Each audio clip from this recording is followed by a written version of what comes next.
Jóvenes, muy buenas tardes.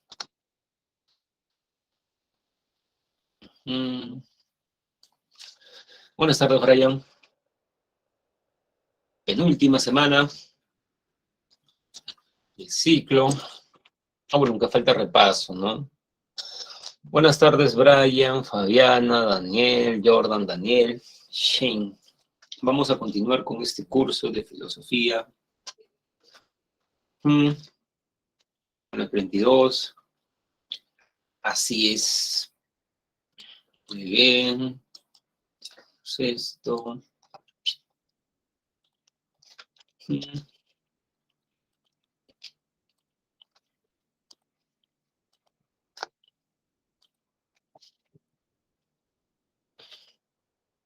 ¿Está viendo lo que estoy proyectando, jóvenes?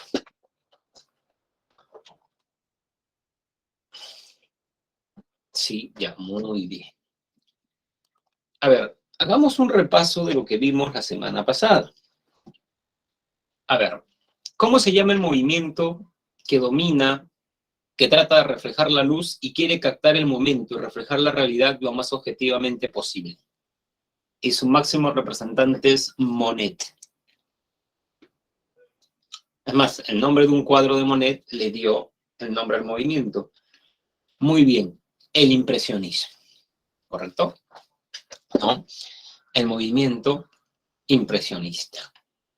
¿Cómo se llama el movimiento que trata de criticar esta jerarquía entre artes mayores y menores porque trata de incluir elementos cotidianos al arte?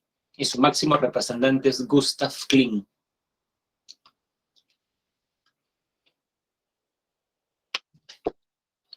Expresionismo, seguro, Brian. El expresionismo tiene como representante a Edvard Munch. ¿Correcto?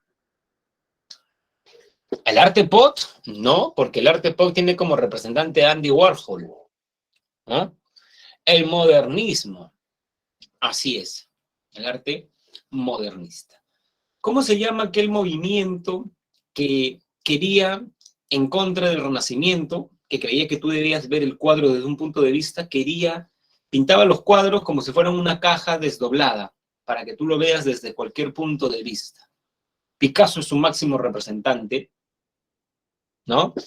Muy bien, así es, el famoso cubismo.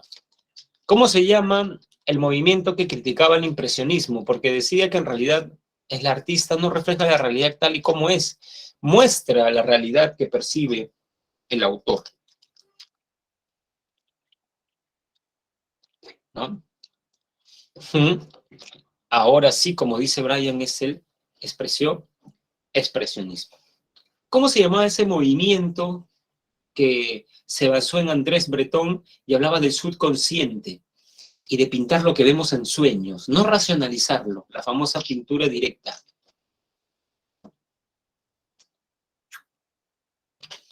El surrealismo, muy bien, Brian. ¿Y cómo se llama ese arte que se adapta a una sociedad de consumo? Todo está listo para venderse, y por eso ni siquiera eran cuadros, eran litografías. Hacía 20 litografías sobre las sopas Campbell, por ejemplo. Y su máximo representante es Andy Warhol. Muy bien, el arte pop, ¿correcto?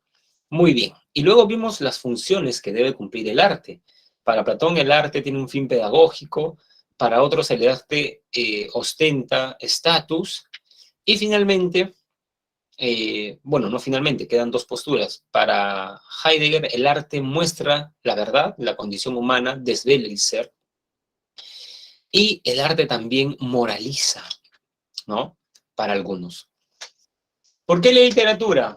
Bueno, yo leo literatura a mis hijos todas las noches porque la literatura cumple una función moral, los va a moralizar, va a hacer de ellos mejores personas, podríamos decir, ¿correcto? Muy bien, ¿no?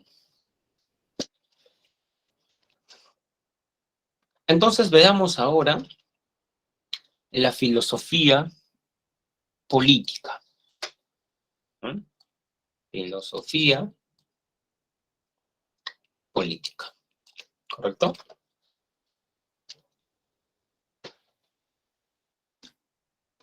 Muy bien, jóvenes. Filosofía, disciplina filosófica o rama de la filosofía que estudia las formas del gobierno del poder político. De estas formas de gobiernos, ¿a ustedes cuál le parece la mejor?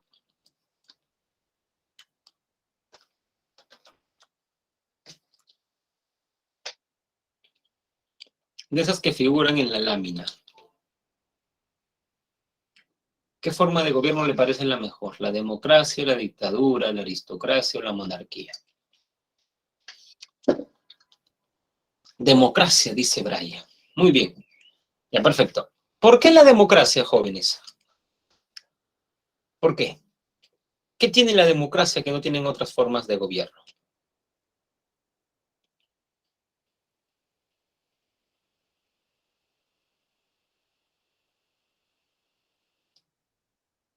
¿Por qué? A ver, piensen. Muy bien. Es justamente lo que dice Brian y lo que está acá, ¿no? Demos, pueblo, kratos, poder. Se le da el poder al pueblo por elecciones, ¿correcto? ¿No? Todos tenemos la oportunidad de participar, dice Gianmarco, ¿correcto? ¿No? Y además, todos participamos independientemente de nuestras diferencias. No es que tú eres ateo y no votas, ¿no? Votan los ateos, las mujeres, los varones, quienes tienen mucho dinero, quienes no. Todos somos iguales ante la ley, ¿correcto? ¿No? Y además que no solamente elegimos presidente, elegimos un poder legislativo, es decir, hay un equilibrio de poderes, una división de poderes. En ese sentido, una labor de la filosofía política va a ser, estimados jóvenes, por citar un caso, ¿no? ¿Qué significan estos conceptos? ¿Qué significa poder? ¿Qué significa la igualdad? ¿Correcto? ¿Qué significa que en la democracia hay tolerancia? ¿Qué significa la tolerancia? ¿Correcto? Reflexiona sobre estos conceptos y los problemas que entrañan. ¿Estamos? Muy bien. Algunas preguntas de la filosofía política, ¿no? Por ejemplo, jóvenes, queremos vivir en una sociedad justa, ¿no? En el 2020, Merino, presidente del Congreso, vacaron a Vizcarra y se nombró presidente y lo vacaron, ¿correcto? La gente salió a las calles a protestar. Bueno, renunció en realidad, ¿no? ¿Correcto? Queremos vivir en una sociedad justa. Nos indigna la injusticia. ¿Cuál es el origen del poder político? Si le preguntábamos eso a un monarca, el monarca decía Dios. En la actualidad un presidente dice el pueblo que me ha elegido. ¿No? Hay que respetar la voluntad popular, dice. ¿Correcto? ¿Cuál es la mejor forma de gobierno? ¿Cuáles son los objetivos del Estado? ¿Será, como dice Aristóteles, hacernos felices? ¿O como dicen los liberales, simplemente salvaguardar nuestras libertades individuales, nuestros derechos? Y si tanto criticamos al Estado, ¿por qué no abolimos el Estado? Como dicen los anarquistas. ¿Correcto? ¿Cuáles son los alcances y límites de la libertad? ¿Y cuál es el rol de los ciudadanos en la sociedad? ¿Puede funcionar una sociedad donde los ciudadanos son indiferentes a la política, como nuestra sociedad? Es una pregunta, digamos, interesante de la filosofía política. Ahora, política tiene que ver con polis, ¿correcto? Con lo público. Y lo público se entiende en comparación a lo privado, ¿correcto? Acá tenemos lo público, ¿no? En contraposición, ¿correcto? Con lo privado. ¿Estamos? ¿No? Por ejemplo, profesor, mi pareja ha terminado conmigo y estoy muy triste. Es un problema privado ese, ¿correcto? ¿No? Profesor, por la zona donde vivo, digamos, se ha roto una tubería y no tenemos agua hace 2 días. Es incómodo estar sin agua. ¿correcto? ¿No? Pero en cambio público es lo que nos interesa a todos. Profesor, ¿ha escuchado el audio de Acuña? ¿No? Ve cómo, digamos, ¿no? Profesor, el Congreso debe vacar al presidente. Profesor, Castillo está haciendo un buen mandato. Eso no le interesa solamente a Daniel o a Brian, nos interesa a todos. Son problemas públicos. Se debe enseñar religión en los colegios, ¿correcto? El ingreso a las universidades debe ser libre. Son problemas públicos. Y a la política le interesa eso, o sea, problemas de la vida en común, ¿correcto?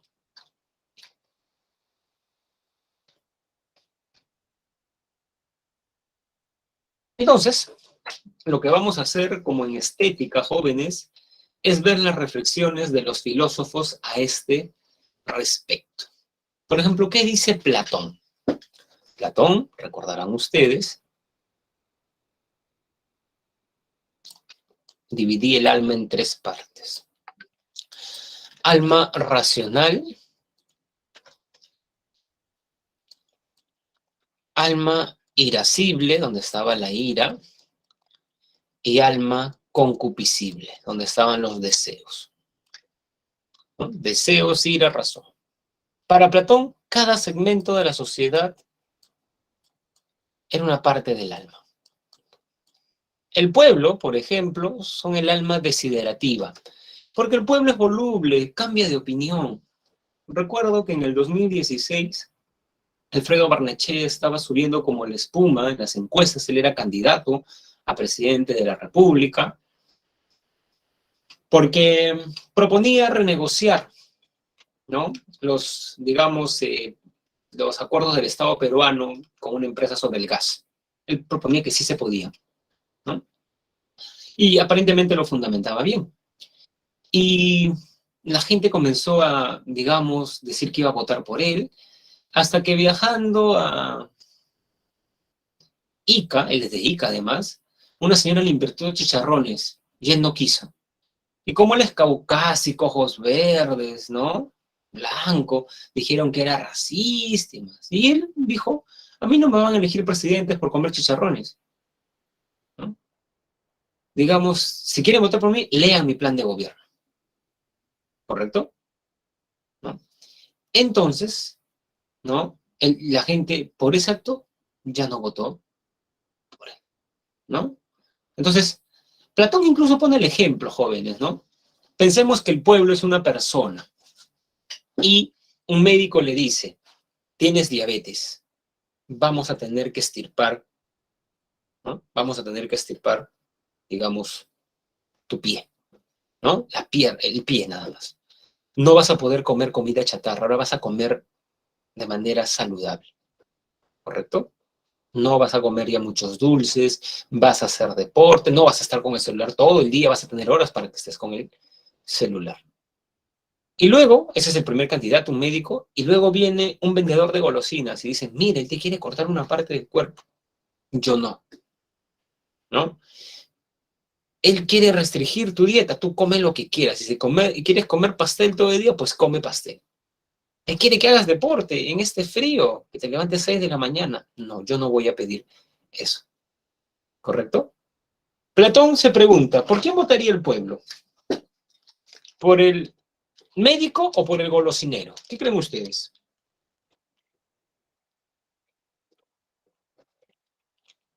¿Por quién votaría el pueblo? ¿Por el médico o por el golosinero? Por el golosinero. Por eso Platón no creía en la democracia. Platón no creía que la democracia era la mejor forma de gobierno. La democracia es digamos, la forma de gobierno de aquellos que están en la caverna. ¿Correcto? ¿No? Muy bien. Entonces, estimados jóvenes, eso no quiere decir que el pueblo no cumple ninguna función. De hecho que sí cumple una función, pero su función es dar sustento material a la sociedad. ¿Correcto? Luego está el alma irascible. Los guardianes deben tener, o sea, los que van al ejército deben tener ira para defender al Perú de un posible ataque.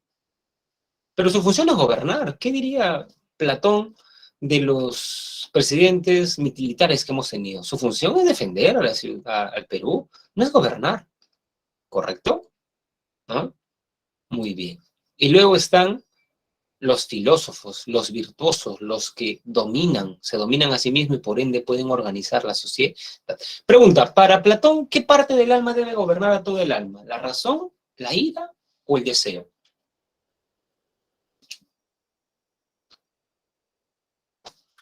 La razón, en el alma individual, de modo tal que los filósofos deben gobernar el alma social, ¿correcto?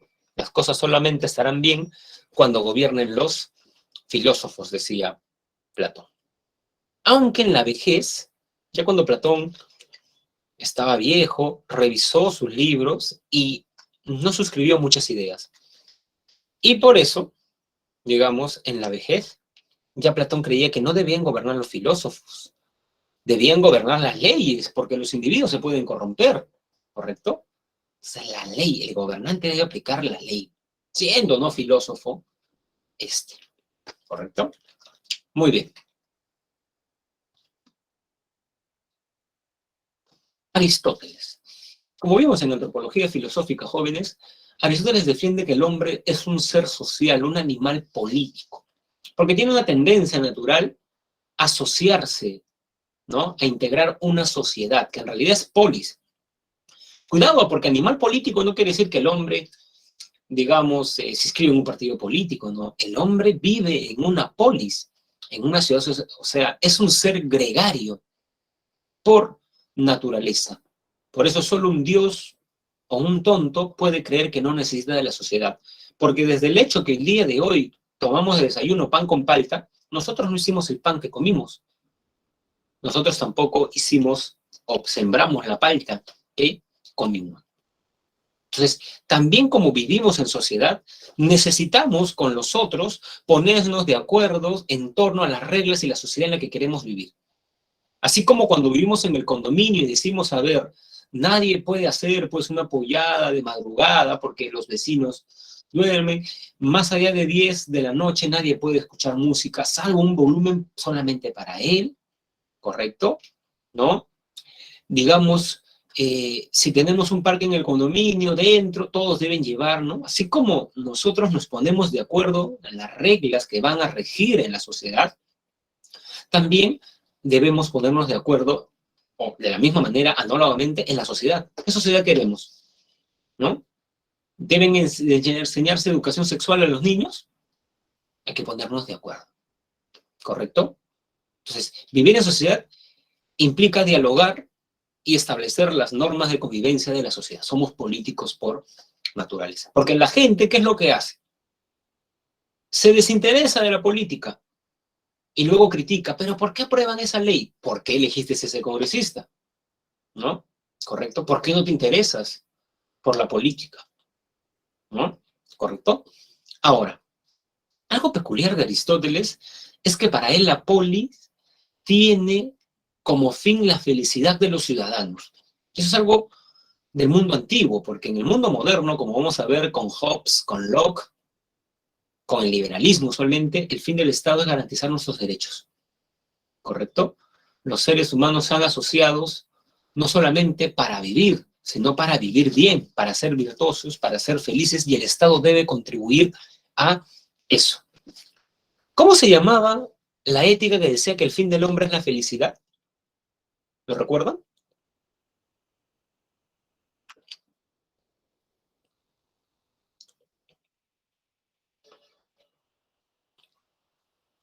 ¿Cómo se llamaba la ética que decía que el fin del hombre era la felicidad? Felicidad en griego era eudemonismo, ética eudemonista, ahí está Aristóteles. O sea, yo tiendo naturalmente a la felicidad.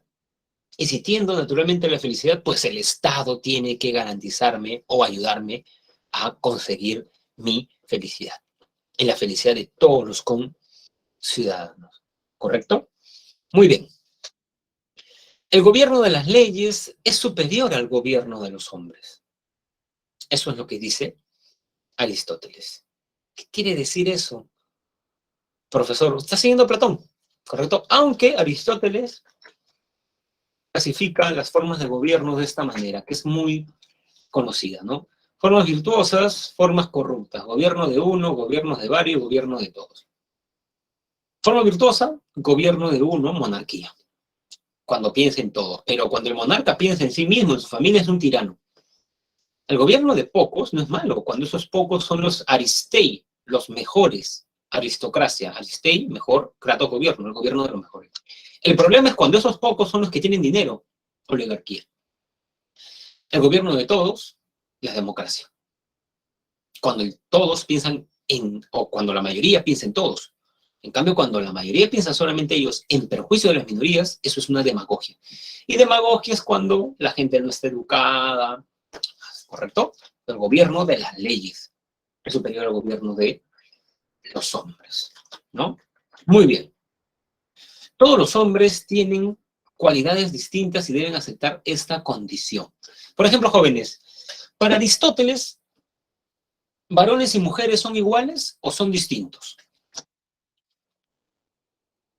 ¿Qué dicen ustedes? Para Aristóteles, ¿varones y mujeres son iguales o son distintos?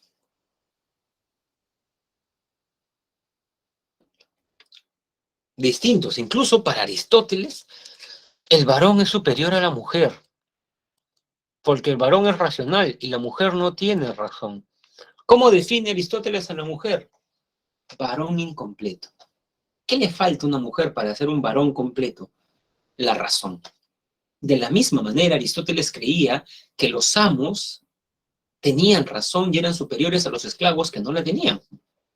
Aristóteles dice que los esclavos son instrumentos inanimados. Yo tengo cosas, posesiones, lacto, televisor, libros, y también las posesiones son esclavos, sino que los esclavos tienen alma. Estas son posesiones inanimadas. Ahora, la gente se indigna frente al esclavismo, pero recuerden que los griegos jóvenes, a diferencia de nosotros, le interesaba mucho la vida pública, ¿no? Para la vida privada, ¿no? Criar a los hijos, la casa, estaban las mujeres y los esclavos. El varón se realizaba en la vida pública, y para eso necesitamos tiempo. Justamente la gente en la actualidad dice que no se interesa en política porque trabaja. Los griegos no trabajaban porque tenían esclavos. Y muchos dicen, García Wall, por ejemplo, uno de ellos, que ese es el precio que tuvieron que pagar los griegos para crear una gran filosofía, literatura, tiempo libre, ocio, como dijimos en la primera semana. Y para ese ocio tuvieron esclavos, ¿correcto?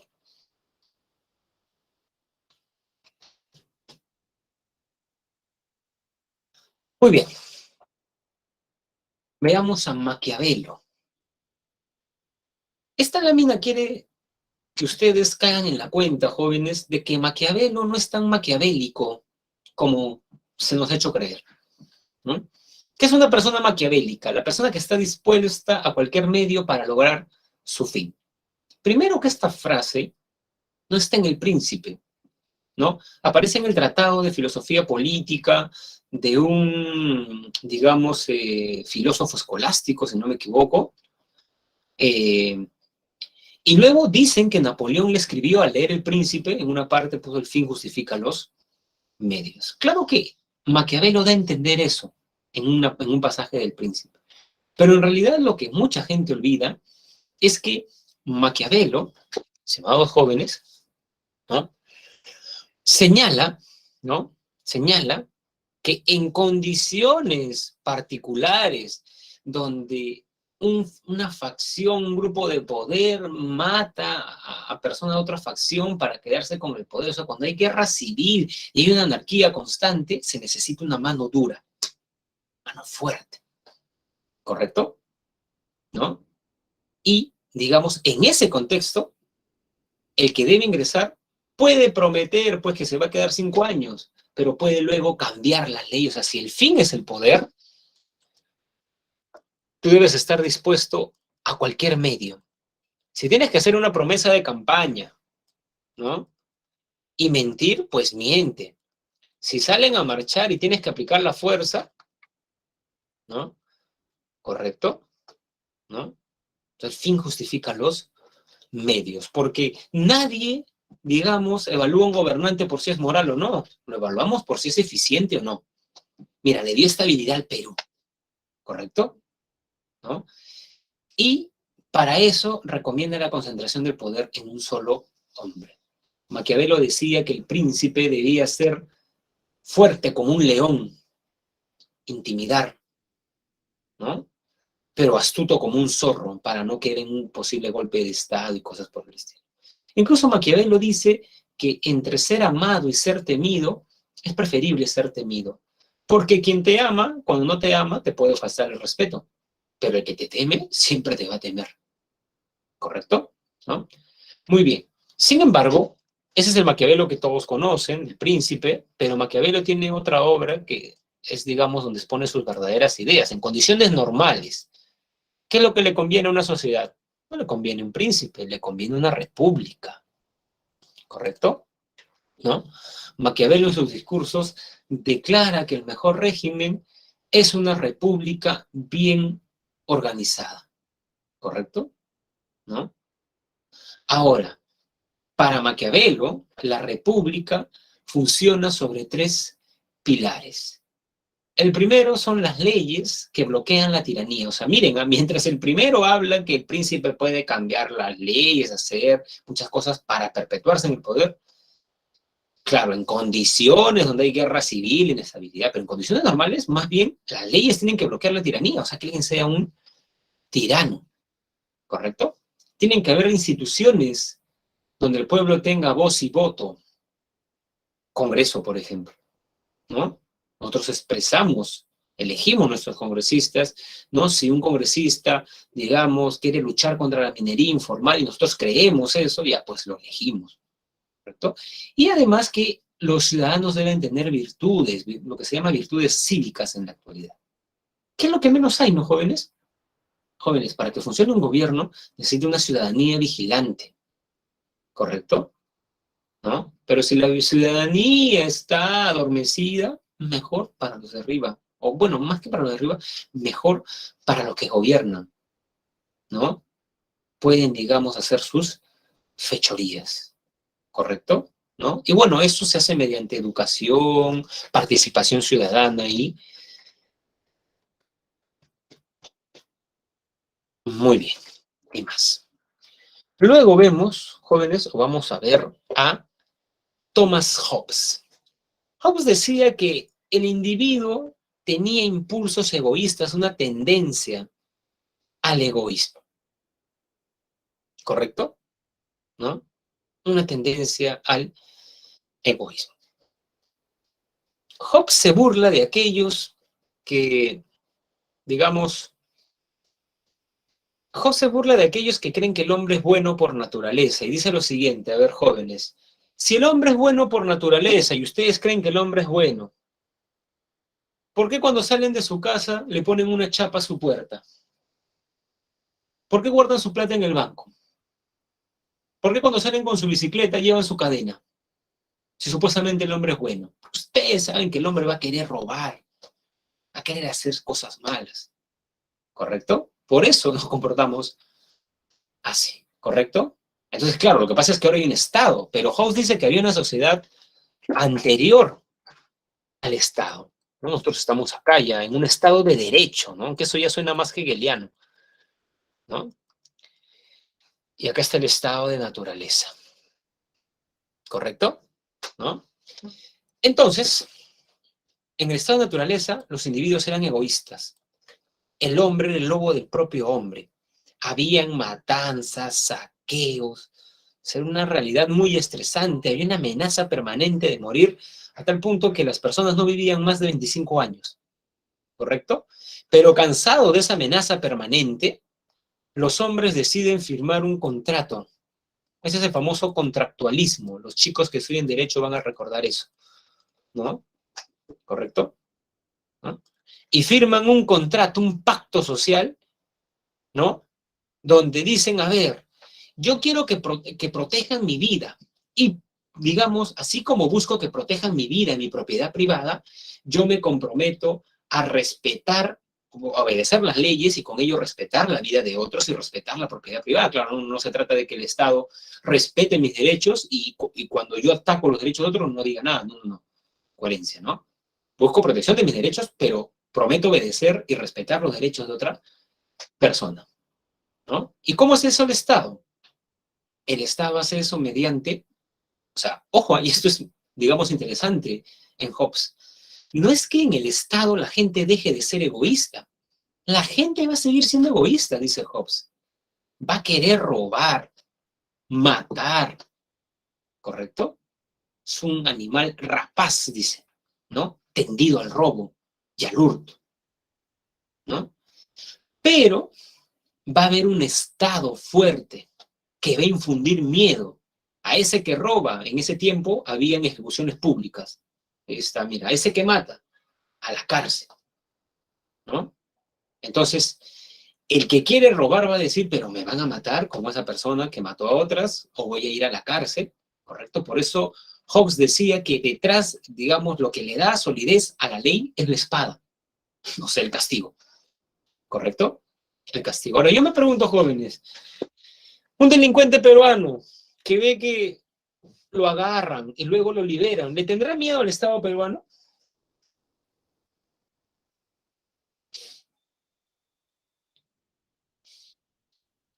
Imagínense, ¿no? Un político, un alcalde de un distrito, que ve que hay corrupción, que a Susana León no le investigan, que esto de los cócteles, nada, ¿ustedes creen que tenga miedo de ejercer corrupción? Si luego sabe que si pertenece a un partido puede comprar fiscales, jueces, ¿no? Que para Hobbes algo fundamental es el miedo que le debemos tener al Estado, ¿correcto? ¿No?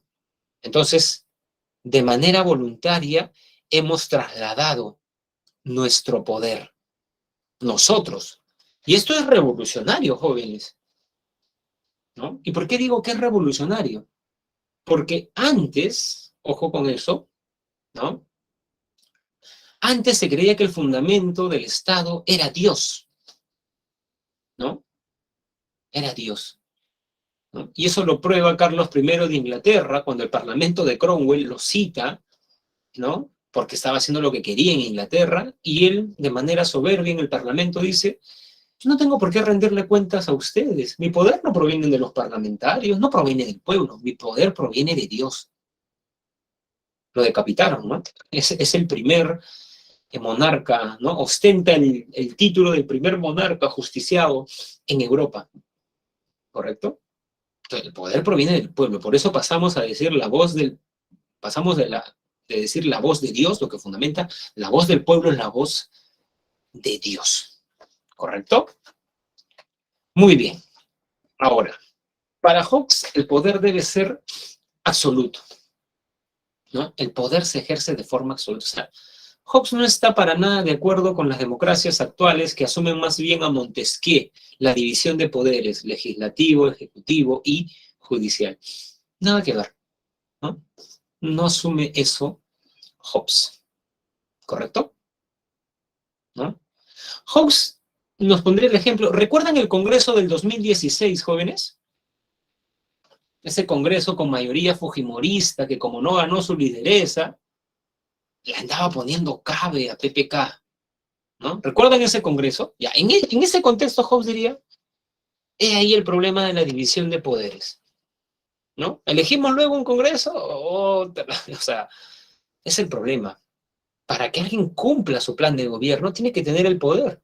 Porque todo presidente tiene que aprobarse lo que diga él, o sea, el tamiz es el Congreso, ¿correcto? ¿No? Entonces,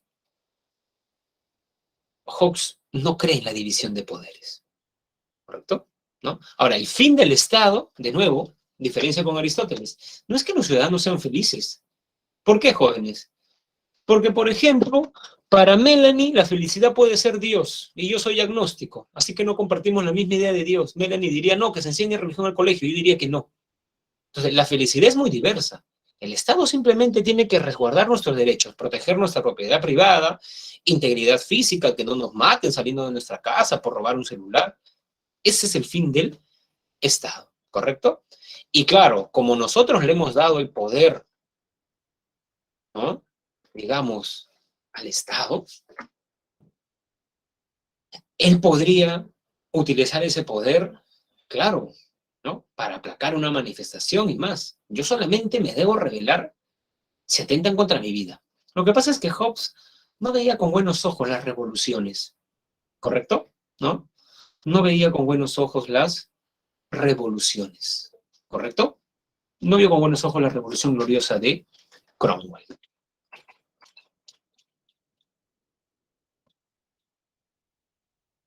Muy bien.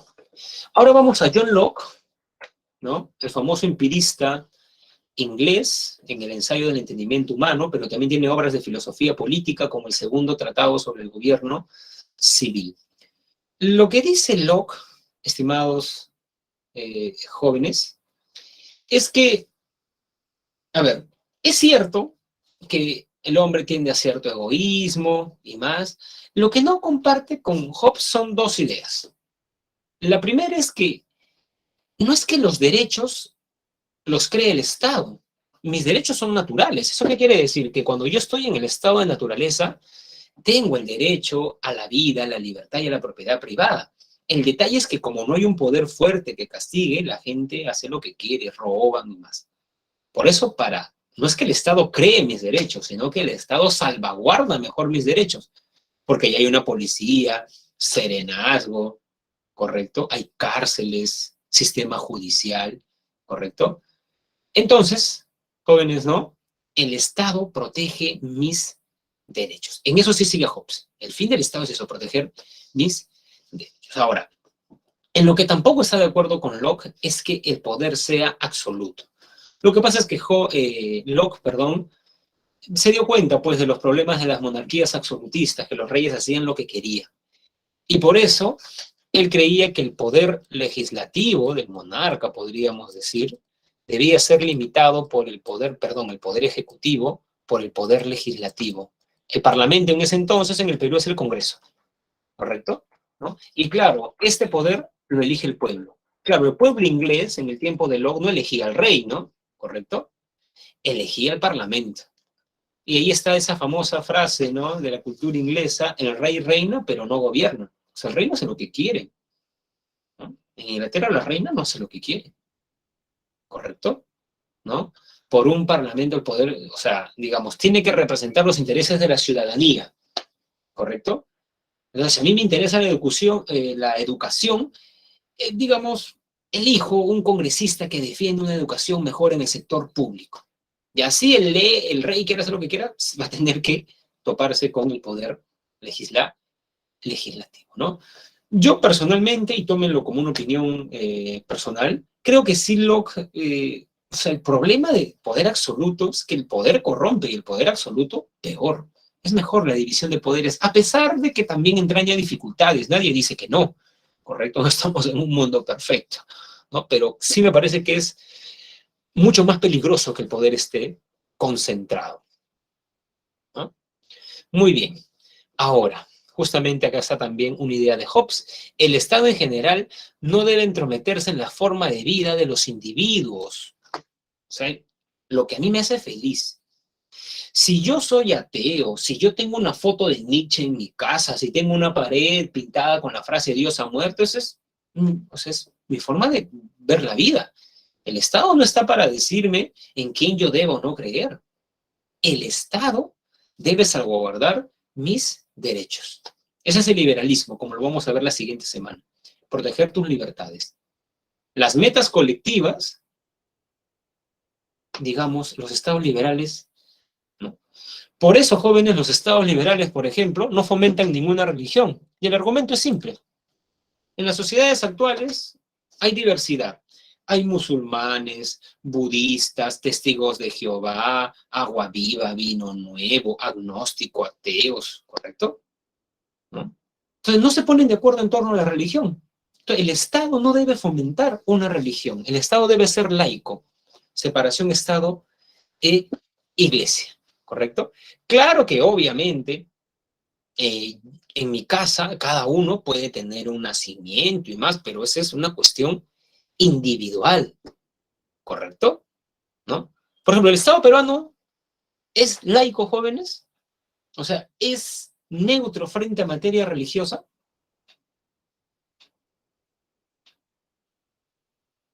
¿Qué dicen?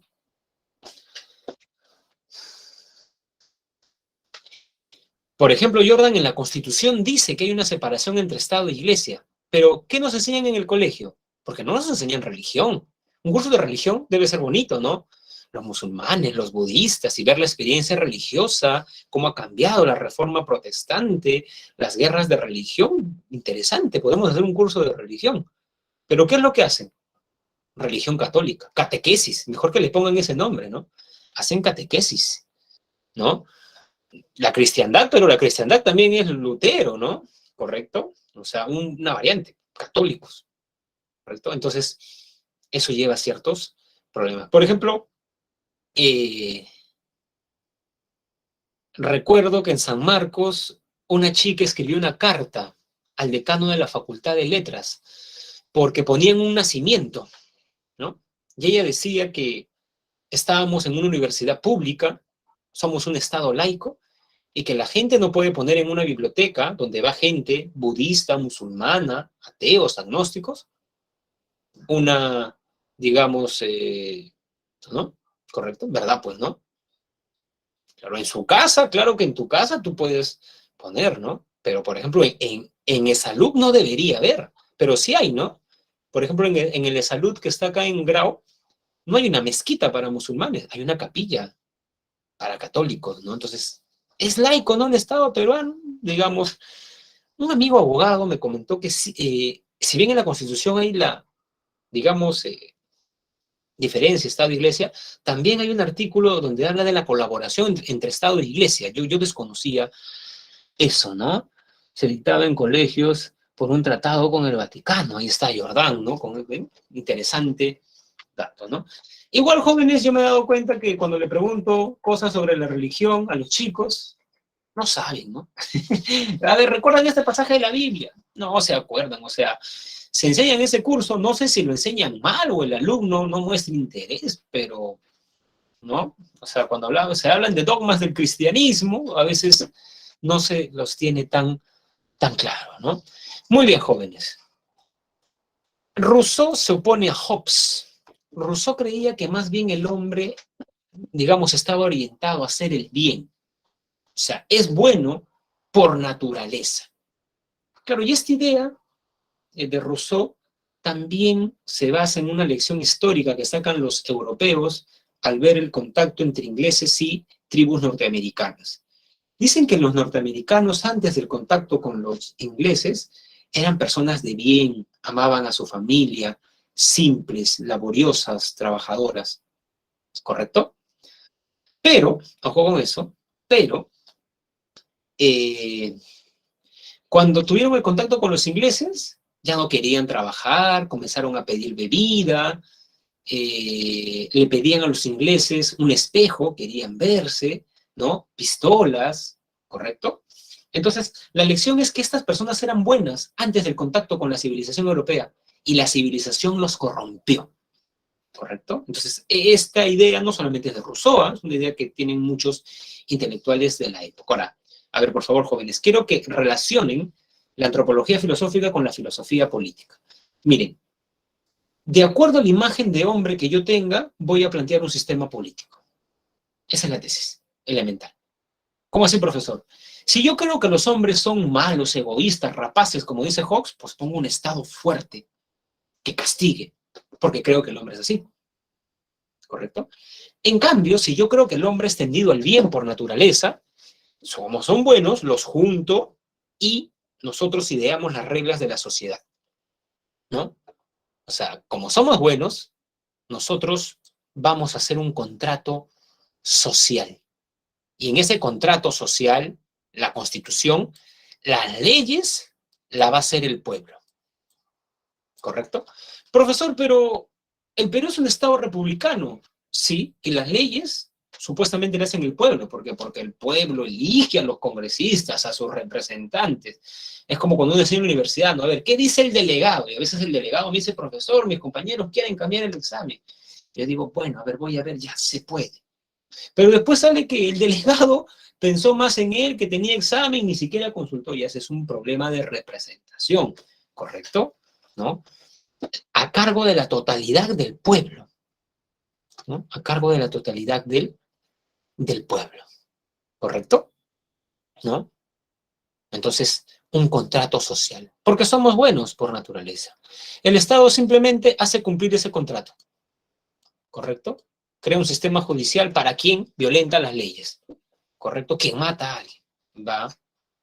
¿Correcto? Muy bien. Ahora, para que funcione una república, otra vez, miren, ¿ah? Lo hemos visto ya con Maquiavelo y ahora lo volvemos a ver con Hobbes, perdón, con Rousseau. Participación ciudadana. La gente cree que la democracia es votar cada 4 años. No. Tenemos que participar. Ciudadanía vigilante. ¿Correcto? ¿No? El Estado tiene que, bienestar material, ¿no? Digamos, ¿no? O sea, sustentar las condiciones básicas de alimentos, ¿no? Digamos, de espacios para sus ciudadanos. Y debe dar una educación cívica en valores. Por ejemplo, Rousseau decía que, digamos, una persona educada cívicamente debe amar a su patria. Jóvenes, ¿ustedes aman al Perú?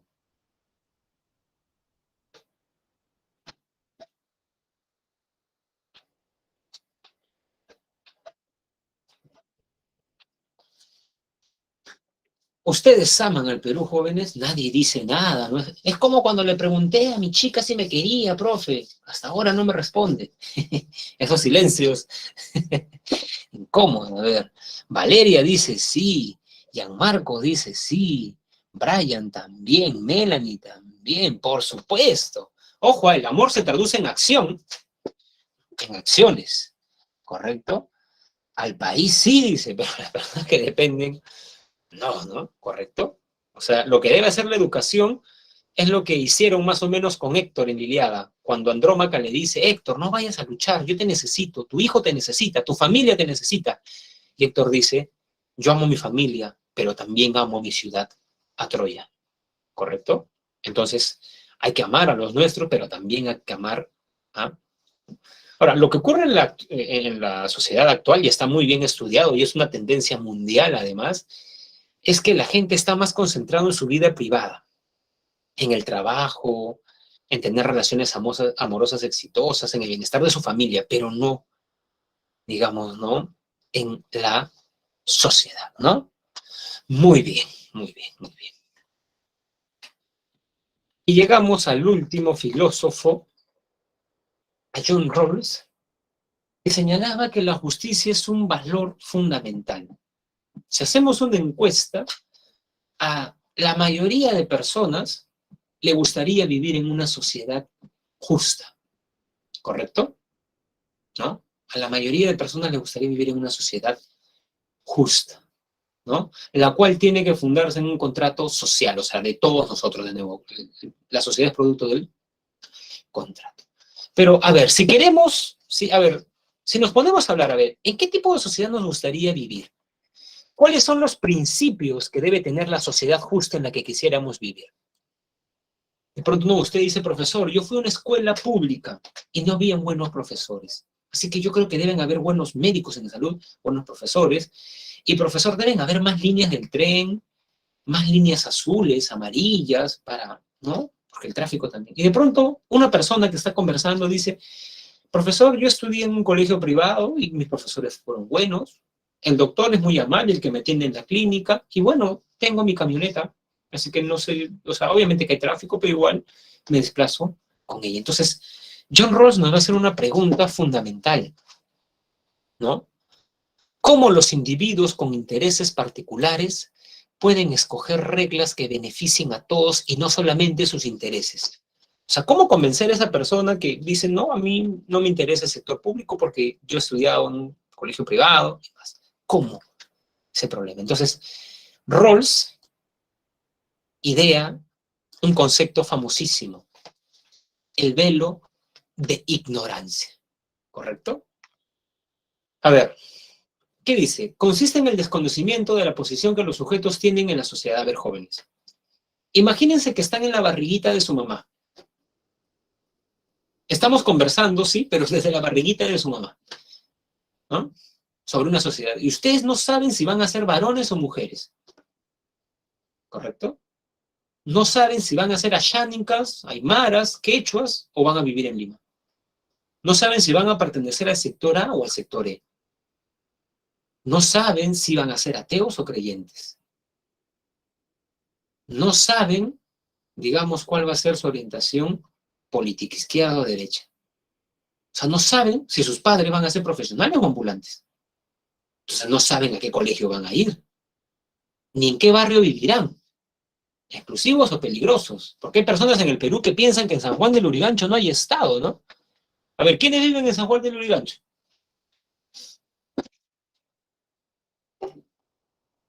Ya, Valeria o Valerie, ya. ¿Hay Estado o no en San Juan? ¿Qué dicen? ¿Hay o no? Dicen que en San Juan no hay Estado. A ver, ¿qué dicen? ¿Hay reglas o no? Claro, ¿no? Digamos, yo he ido al local de la presa de San Marcos de San Juan, que está al final de la estación Bayóvar. Incluso tienes que tomar un carro o caminar un poco. Y hay semáforo, ¿no? O sea, hay normas, ¿no? Digamos, ¿correcto? Entonces no sabes, pues, porque claro, si tú dices, bueno, yo vivo en una zona enrejada, así que no sé lo de la inseguridad, ¿no? Pero claro, pues hay ciertos distritos donde a veces ocurre la inseguridad. Entonces, miren, ¿ah? En ese caso, ya este chico que dijo, no, profesor, a mí no me interesa si hay buenos profesores en los colegios públicos, ¿no? Diría, profesor, si yo no supiera qué lugar me tocaría vivir, sí me gustaría, pues, que haya más seguridad en las zonas populares, que haya mejores profesores en los colegios públicos, ¿no? ¿Correcto? Entonces, ven cómo cambia la actitud de esta persona, ¿no? Muy bien. Sí, es cierto, ¿no, Jordan? Creo que San Juan del Lurigancho tiene más de 1 millón de... O sea, que es enorme, ¿no? La cantidad de habitantes, ¿no? Entonces creo que deberían tener, ¿no? O sea, si tienen tantos habitantes también debería... Y además que es un distrito bastante grande, ¿no? Digamos, por lo que, digamos, se comenta, ¿no? Muy bien. Entonces, si no supiéramos nada acerca del lugar en el cual vamos a nacer, ¿en qué tipo de sociedad les gustaría vivir? La única manera de beneficiarse es haciendo reglas que beneficien a todos. Porque de nuevo, no sé en qué colegio hoy estoy. Ya no puedo ser indiferente, ¿correcto? ¿No? Muy bien. Solo desde el velo de ignorancia se puede plantear reglas para la sociedad justa, ¿correcto? ¿Y cuáles son esas reglas? ¿No? Digamos, ¿no? La regla, por ejemplo, de la igualdad, ¿no? Todos en este salón somos iguales. Todos somos iguales. Bueno, una pregunta, jóvenes. ¿Cualquiera de ustedes podría postular a la Universidad Pacífico? A la Universidad Pacífico dice no, que las personas que apellidan Quispe no postulen a esta universidad. O cualquiera puede postular. O sea, legalmente todos somos iguales, cualquiera podría postular. Pero claro, ¿qué pasa si no hay bonanza económica en la familia? Pagar una pensión quizás no se puede. Entonces, lo que quiere decir Rawls es que hay desigualdades sociales que muchas veces impiden ejercer nuestros derechos. Por eso Rawls dice que las desigualdades económicas solamente se deben, ¿no?, respetar, uno, cuando redunden en el mayor beneficio de los miembros menos aventajados. Eso ocurre, jóvenes, mediante el sistema tributario, ¿no? El Estado peruano tiene formas de darse cuenta si tú tienes exceso de dinero. Si tienes una propiedad, más de una alquilas, tienes una y alquilas otra. Si tienes un carro, impuesto vehicular. Si tienes Netflix, eso no es un, por ejemplo, no es un bien, ¿no? Si fumas un cigarro, impuesto selectivo al consumo, ¿correcto? ¿No? Si ganas más de 40 y tantos mil, ¿no? Digamos, te dicen, tienes que pagar 3.000 soles al año. La SUNAT te dice que pagues, ¿correcto? Si tus hijos van a colegio particular, o sea, tiene maneras el Estado peruano de darse cuenta. Y ese dinero de las personas que tienen un poco más, el Estado lo lleva a, digamos, las personas de menos recursos, con pensión 65, cuna más, beca 18. Eso pasa en todo lugar del mundo. Y no es comunista alguien porque eso pasa en cualquier país, ¿correcto? Hablando sobre esto, jóvenes, hay un documental muy bonito que invadimos ahora, donde estudian ideas exitosas en otros países y se ve la educación en Finlandia. En Finlandia no hay escuela pública y privada. Todos van a las mismas escuelas. Y todas las escuelas son iguales. No hay que voy a mi escuela, no, todas son iguales, tienen el mismo sistema. ¿Correcto? ¿Son comunistas? No, pues no son comunistas, sino que están aplicando simplemente esto. ¿Correcto? Y 2, cargos y puestos deben estar abiertos para todos. Jóvenes, ¿en este salón puede estar un futuro presidente de la República? ¿Sí? ¿Cualquiera de ustedes puede ser presidente? Sí. Ya sabe, Jordana, si llega un día a ser presidente, me llama para ser su asesor y para poner en práctica las ideas de Platón. Para hacer una sociedad así como la que decía Platón, ¿no? Platón la detalla en la República, dice, digamos, ¿no? Punto por punto, ¿no? Claro, cualquiera, el mismo Castillo, ¿no? Persona de, digamos, ¿no? Maestro de escuela rural, ¿se dan cuenta? Entonces, ¿esas dos cosas se dan en nuestra sociedad? Sí, entonces, en ese sentido, se debe permitir las desigualdades sociales, porque van a haber, pues, ¿no? Entonces, esas son las ideas jóvenes de John Rawls, ¿correcto? Entonces, queda una clase nomás, jóvenes. Bueno, y el repaso, ¿no? Terminamos este. Muy bien, ahí están, jóvenes, un par de videos que les recomiendo que vean. Repasen, por favor, jóvenes, estamos ya casi terminando el ciclo. Nos vemos la siguiente semana, ¿ya? Cuídense y estudien. Nos vemos, jóvenes, cuídense, ¿no? Nos vemos, Gianmarco, nos vemos, Jordán. Cuídense, cuídense.